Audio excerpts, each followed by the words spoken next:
Mm, I started hotspotting with my phone. I think it was on 20%. And I was like, at some point, I mustn't forget to plug it in the charger. And I forgot Mm. to plug in the charger. Yeah. Let me put the money back on screen. So I said I'm gonna give you a hint. Um, Yes. I don't know what hint. Do you remember the context?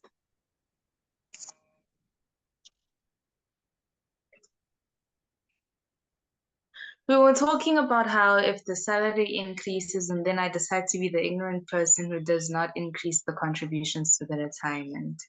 And then I Yes, interrupted you by asking the question. yes. Uh,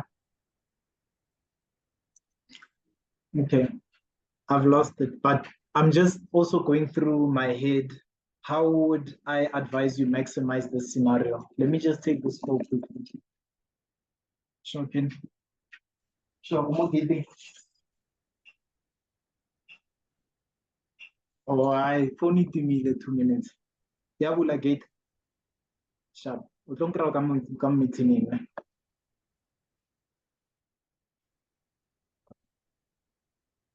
I just had to Sechi, open the gate for someone. can you repeat? I lost you for a while. Yes, I was actually on the phone. I just had to Okay. open the gate for someone. So when we talk about a hint, né, Okay. here's what I did.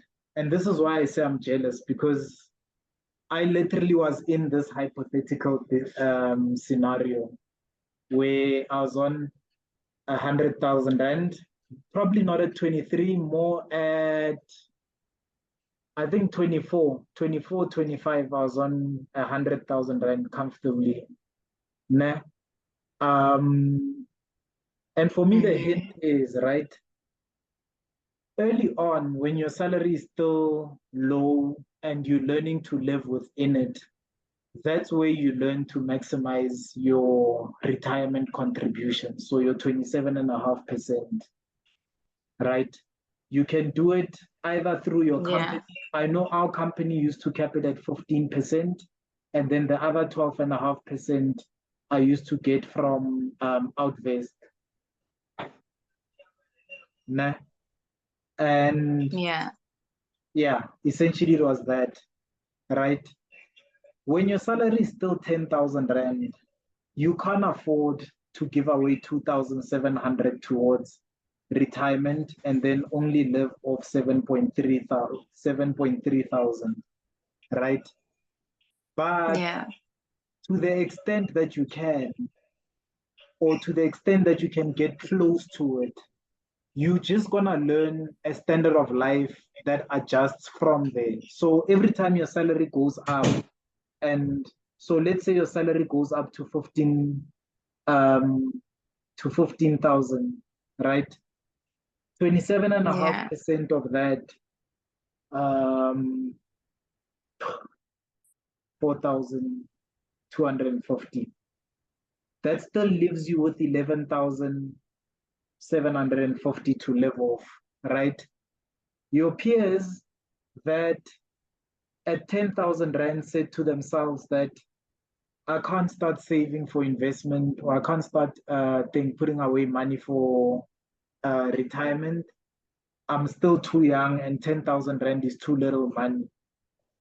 They now move to 15,000 and there they start contributing whatever, 5, 10, 20%.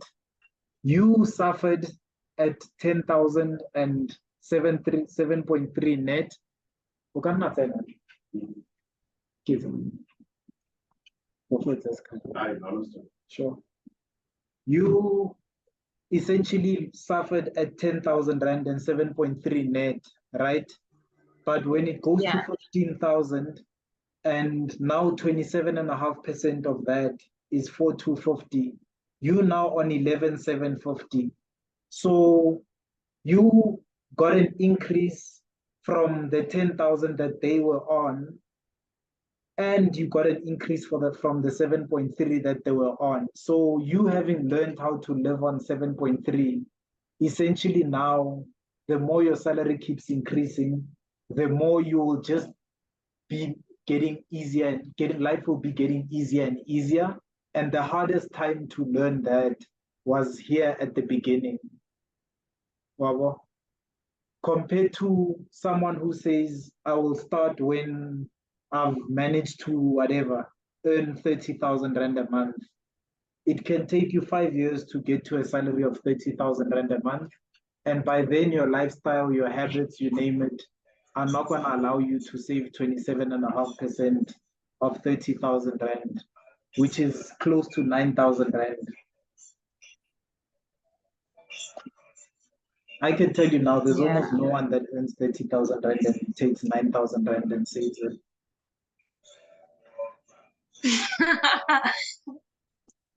Exactly. Yeah, and are, though. Please allow me to be my age. Okay. Yes. So yeah, that's that. And we've already done the calculations for TFSA, RA, you name it. For me, if you can do those two things, everything else, investing, you never have to invest in shares. You never have to be a responsible saver. You just have to have your emergency fund. So just always have 3 to 6 months expenses on hand in case you get into trouble. You can take that. The biggest I've seen, someone had it 2 years. Never.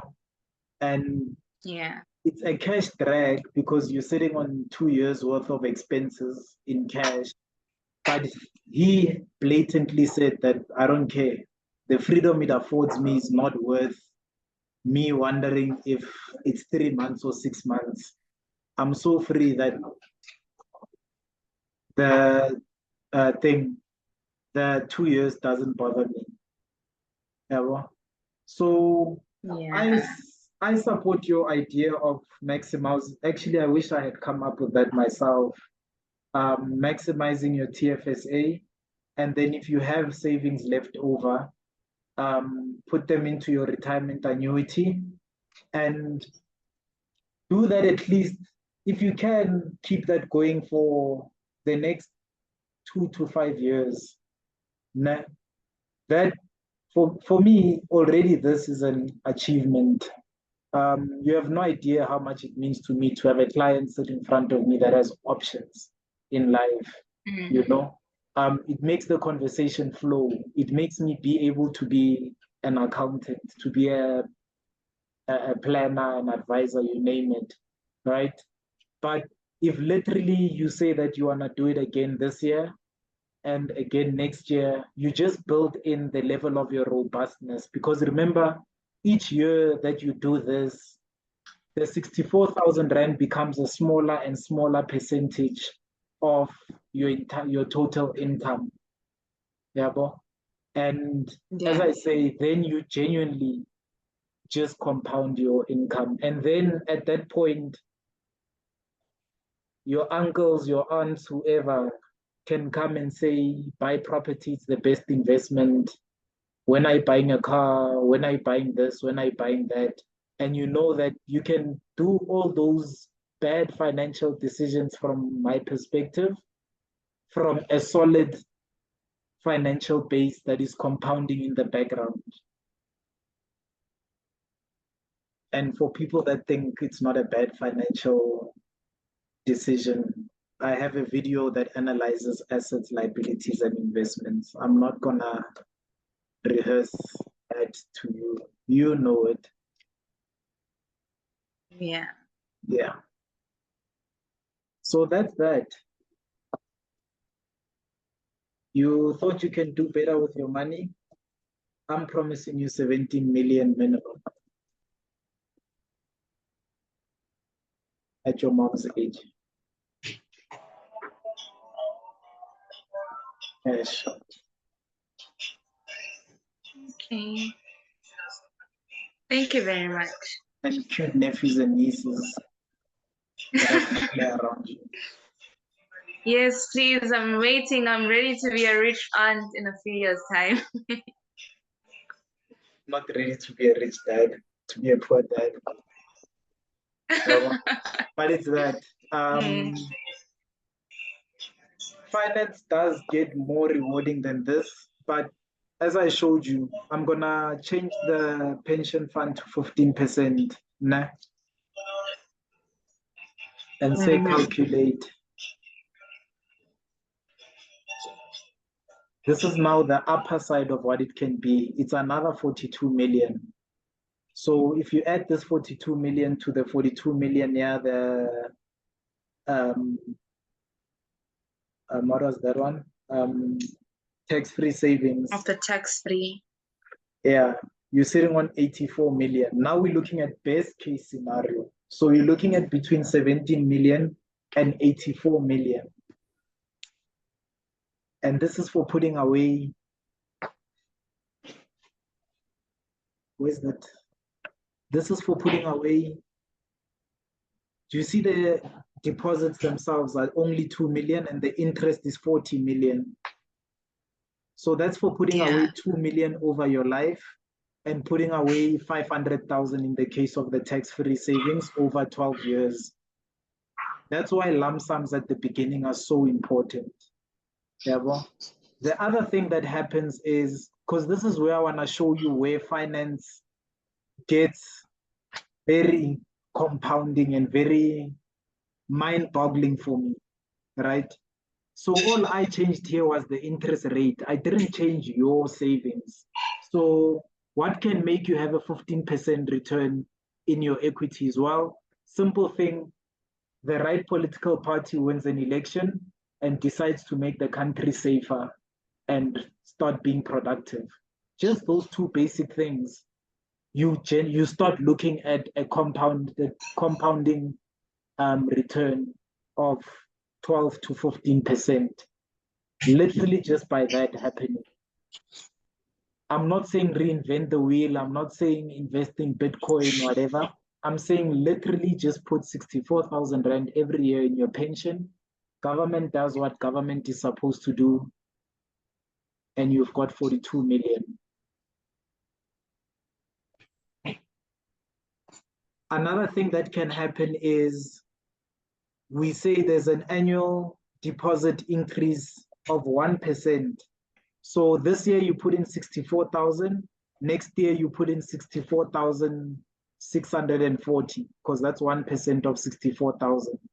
So you literally only added 640 Rand. A 1% increase in your annual deposits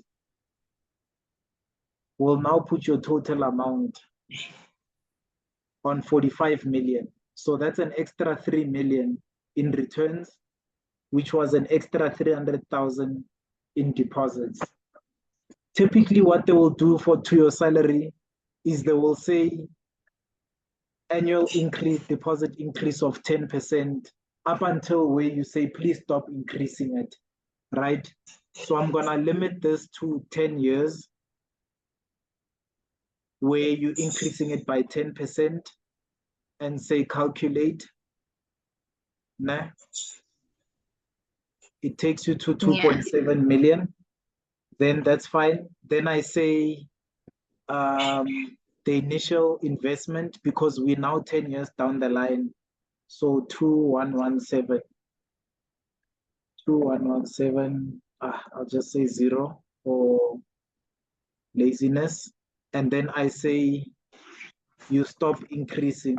So you continue with your 64,000, except now it's not for 10 years, it's for the remainder of the years. So we had 32 years on you, so now you're left with 22 years. Nah? And we say calculate. You get to 54 million.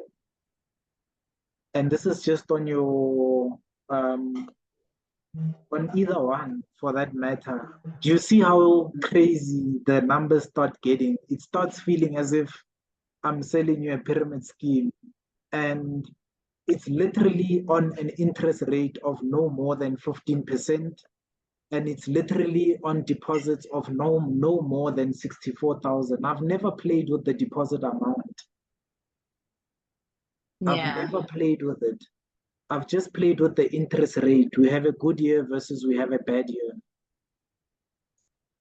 you just keep on chipping away. Good year, bad year, you just keep chipping away. You get a bonus. I would advise take your bonus, divide it in half into your investments, the other half blow it or pay off debt. But I haven't even factored that in here. You get a bonus and you decide to blow the whole bonus. I don't care.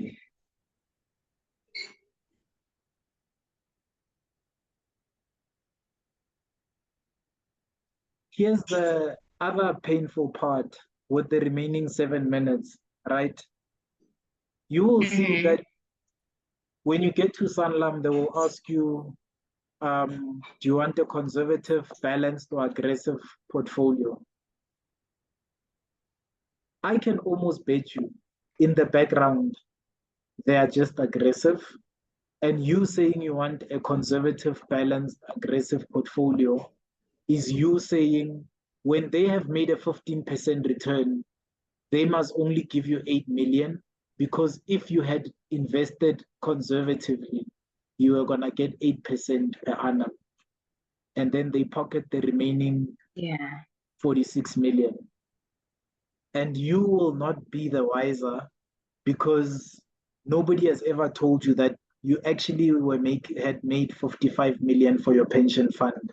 Because I'll always repeat, Mapa, this is 64,000 Rand. I'm not talking about astronomical amounts that are being invested. This is a 15% return at most. I'm not going to pyramid schemes that offer you 30% every 2 months. I'm not going to WhatsApp stock files that say, if you do this, no.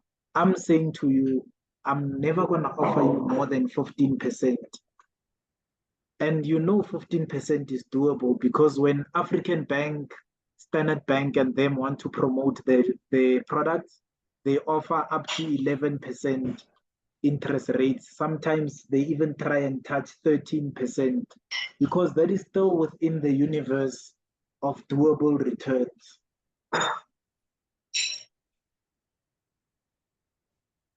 And this, I'm glad you asked me to record the session because this I've never had the opportunity to talk to anybody about uninterrupted without getting mad, all of those other things. This is the crux of what I've always just been trying to say. I talk about shares, I talk about this, I post memes. This is literally all that I'm saying. Just have a mindset that says, let me put away money towards my future. And the more you do at the beginning, the easier life is gonna be. Your biggest challenge is going to be marrying someone that has done the same thing. And I would advise you do that. Because if you marry someone that has done the same thing, there is nothing that you or they can do for you to go broke. Absolutely nothing. Absolutely nothing.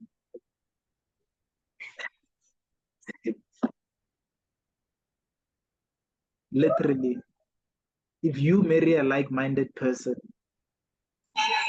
the first 10 years or that 12, 14 years until you're 37, where you guys are putting away your money into tax-free savings religiously and you are putting into your pension religiously are going to be the hardest years.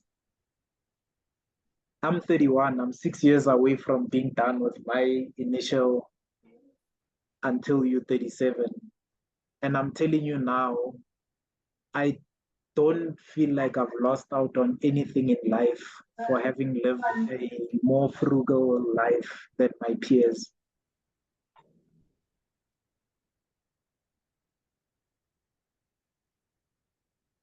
And I can tell you now, at 37, for you to be in the financial position that you will be in, with these things working in the background while you then now focus on your household, you're invisible.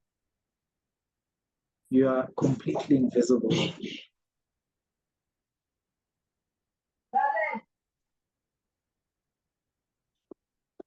That's that. That's that. Everybody I've mentioned, Sanlam, Old Mutual, whatever, come sue me. I don't mind. I don't mind. I dare you to come sue me. My lawyers are Tokyo Ndlela attorneys. It's no coincidence, Palesa is Ndlela.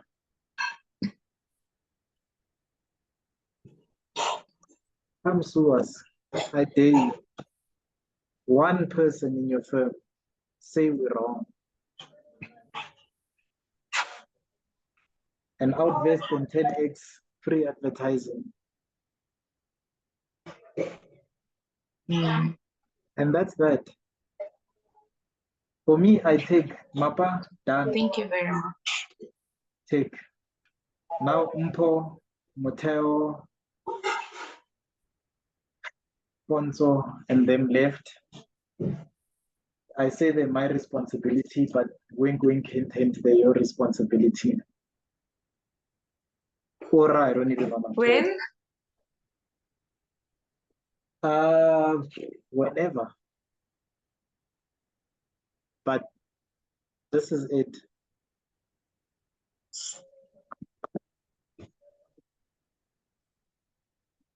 Thank you. Thank you. Take loads of pictures along the way, Piku.